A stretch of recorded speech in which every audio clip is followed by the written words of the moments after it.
Greetings, my fellow paranormal investigators and eliminators. Today I bring forth the dreaded Orb of Garraka, cursed relic of spectral kill, torn from legend and reborn in PLA.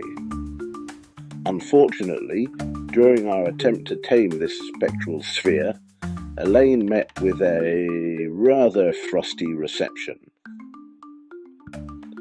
Now, I've had so many of my fellow busters sliding into my containment unit asking, Dr. O, how in Zul's name did you craft this?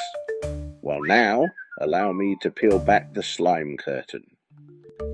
Forged in the fires of our Elegoo printer, in humble black PLA, with a layer height of 0.12 millimeters and ironing set on for all top surfaces, will give you a smoothness even Vigo would envy.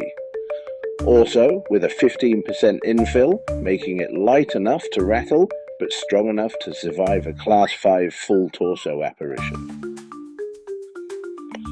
From black to brass with some rub and buff magic, and then sealed beneath a gloss coat fit for Gozer themselves. Thus it glimmers, gleams, and trembles as though powered by supernatural frost. But here's the secret. Hidden within, a remote-controlled vibrating dog toy.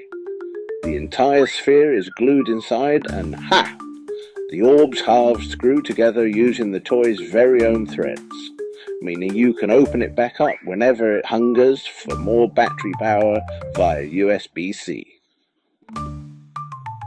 And so, the Orb of Garraka is unleashed once more, not by demons, but by printers, polish, and just a dash of madness.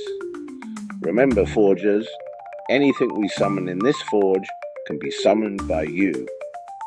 For those of you daring enough to craft their own cursed relic, fear not. You'll find links in the description below to the very files needed and to the vibrating dog toy core itself. Assemble wisely, my fellow Forgers.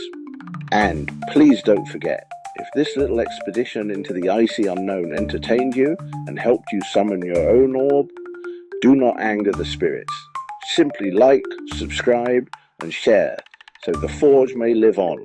Also, it may help me acquire a larger space heater, just so I can defrost Elaine a little bit faster.